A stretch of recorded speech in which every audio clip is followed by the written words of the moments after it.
तो dear students, कैसे हैं आप सब। मैं हुशिका और आप सबका स्वागत है हमारे channel DOE worksheet for you में। आशा करती हूँ सभी बच्चे स्वस्थ होंगे और मन लगाकर पढ़ाई भी कर रहे होंगे। तो चलिए शुरू करते हैं हमारी आज की वर्कशीट। आपको पता है आज है मंडे और आज हम करने वाले हैं 2 वर्कशीट, हिंदी और ईवीएस। तो पहले हिंदी की वर्कशीट करेंगे। सभी बच्चे हिंदी की नोटबुक ओपन कर लेंगे और उसमें मैंशन कर देंगे आज की डेट। वर्कशीट का नंबर लिखेंगे 80A। क्लास के साथ आप अपना सेक्शन लिखेंगे। बच्चे अपना नाम और टीचर का नाम मेंशन कर देंगे। तो आज हम हिंदी पढ़ने वाले हैं। बच्चों, हम जानते हैं कि आप कार्य पत्रिकाओं का कार्य बहुत मन लगाकर करते हैं। तो आइए कुछ नया सीखने से पहले बीते 2 हफ्तों की कार्य पत्रिकाओं को दोहरा लेते हैं। पहली एक्टिविटी है बच्चों, नीचे लिखी पंक्तियों में संज्ञा शब्द की जगह कौन सा सर्वनाम शब्द आ सकता है। दिए गए विकल्पों में से सही विकल्प पर सही का निशान लगाइए। देखिए यहाँ पर सर्वनाम मैंने बताया था, संज्ञा शब्दों की जगह वे, उन्हें, तुम, ये सब जो शब्द होते हैं वो सर्वनाम कहलाते हैं। तो यहाँ पर हम उनको ढूंढेंगे, ठीक है।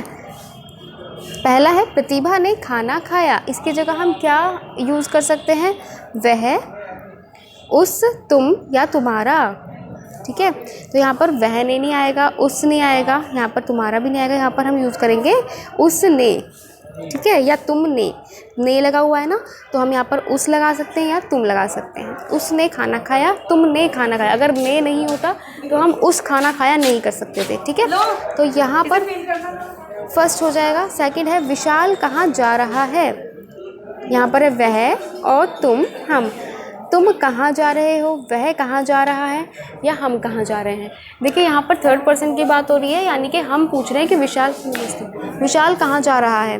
तो यहाँ पर हम पूछेंगे वह कहाँ जा रहा है, तो वह इसका सही आंसर है। फिर है नादिया और इरफान घूमने गए।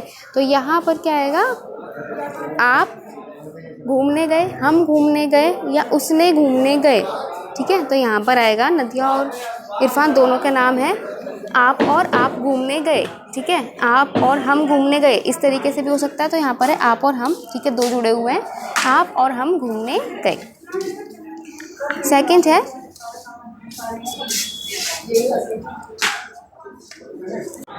नीचे लिखे वाक्यों को ध्यान से पढ़िए और बताइए कि पाठ में ये वाक्य किसने और किससे कहे थे। वाक्य है बच्चे रोटी किस चीज़ के साथ खाएंगे। किसने कहा, बिट्टू ने कहा किसान से, ठीक है।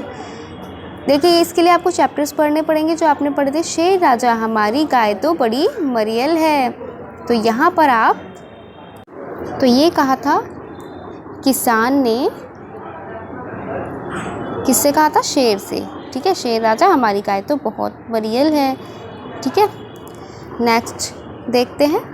3rd है कुछ ना पूछो आज मुश्किल से जान बची है। ये किसने कहा था, शेर ने, क्योंकि शेर डर गया था ना। किससे कहा, भेड़िए से।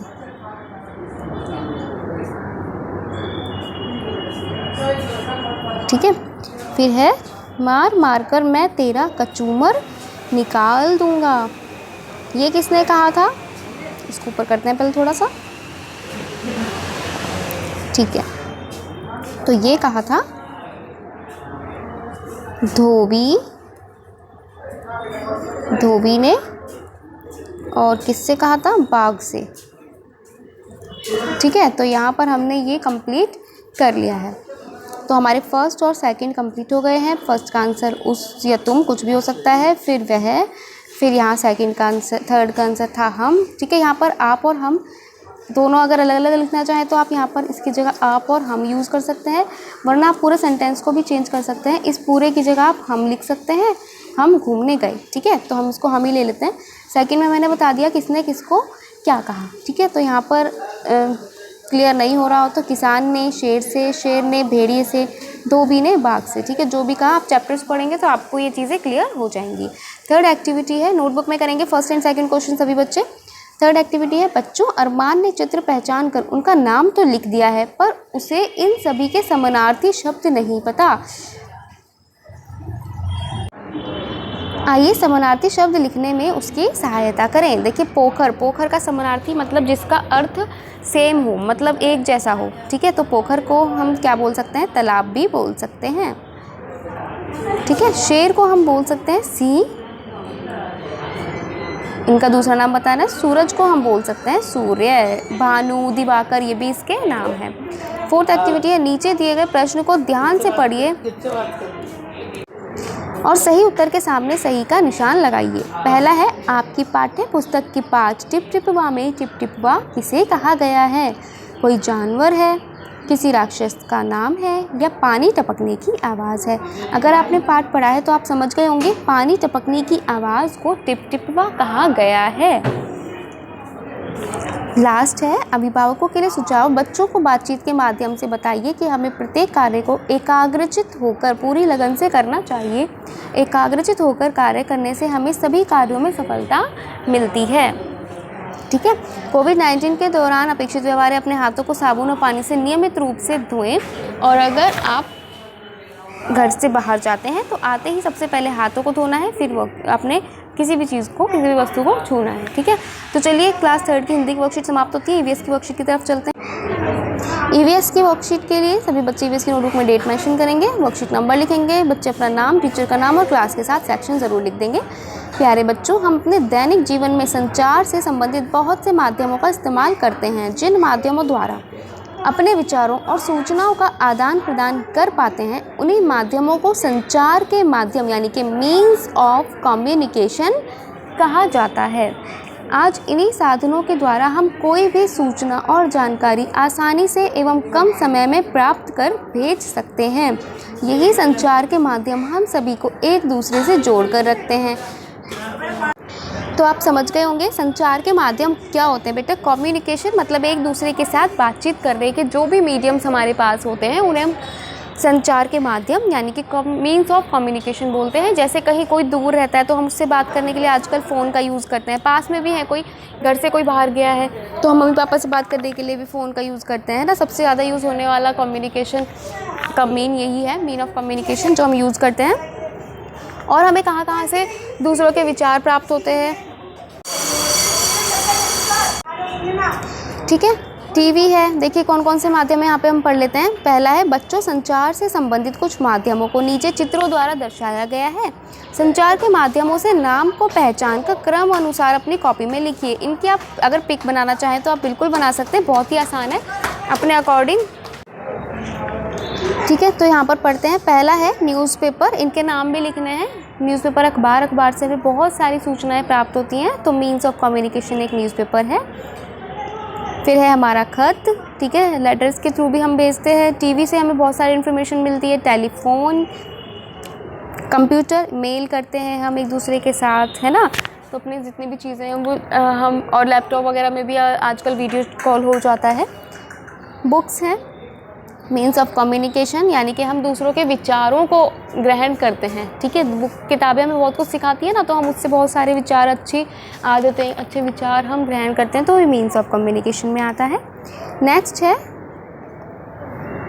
हमारा मोबाइल फ़ोन, ये तो सबको पता ही है। और फिर है रेडियो, FM स्टेशन जितने भी हैं उसमें भी हम सुनते हैं, हम एक दूसरे के आचार विचार आदान प्रदान करते हैं। ठीक है। तो ये मीन्स ऑफ कम्युनिकेशंस के कुछ उदाहरण दिए हुए थे, आपको माध्यम दिए हुए थे। सेकंड है, बच्चों संचार के माध्यमों से जुड़ी कुछ गतिविधियां नीचे दी गई हैं। संकेत बॉक्स की सहायता से दिए गए उचित संचार के साधनों द्वारा रिक्त स्थानों की पूर्ति कीजिए। तो यहाँ पर पहला दिया है, देश विदेश से जुड़ी खबरें हम द्वारा प्राप्त करते हैं। तो देखिए संकेत बॉक्स में कुछ दिए हैं, ईमेल, मोबाइल, अखबार, टीवी और इंटरनेट। तो देखिए हम देश विदेश से जुड़ी खबरें किससे प्राप्त कर सकते हैं, अखबार और टीवी से भी कर सकते हैं। तो यहाँ पर हम अखबार लिख देते हैं, पहला है अखबार। क्योंकि नेक्स्ट है हमारा मनोरंजन का एक अच्छा साधन है, तो यहाँ पर टीवी है, टीवी मनोरंजन का एक अच्छा साधन है। नेक्स्ट है थर्ड, द्वारा आप दुनिया के किसी भी कोने में बात कर सकते हैं। तो आपको पता है किसके द्वारा, मोबाइल के द्वारा, तो यहाँ पर नंबर 3 मोबाइल। 4 है, कम से कम समय में जानकारी प्राप्त करने के लिए उत्तम साधन है, क्या है, इंटरनेट। ठीक है। तो यहाँ पर नंबर 4 पे आ जाएगा इंटरनेट। 5th है, इंटरनेट के माध्यम से किसी भी कंप्यूटर से पत्र भेजने का तरीका है, क्या है, ईमेल। हम जब ईमेल करते हैं तो इसका मतलब है कि हम इंटरनेट से अब कोई भी एक खत किसी और को भेज रहे हैं। ठीक है। तो इसलिए इसको इलेक्ट्रॉनिक मेल यानी कि ईमेल कहा जाता है।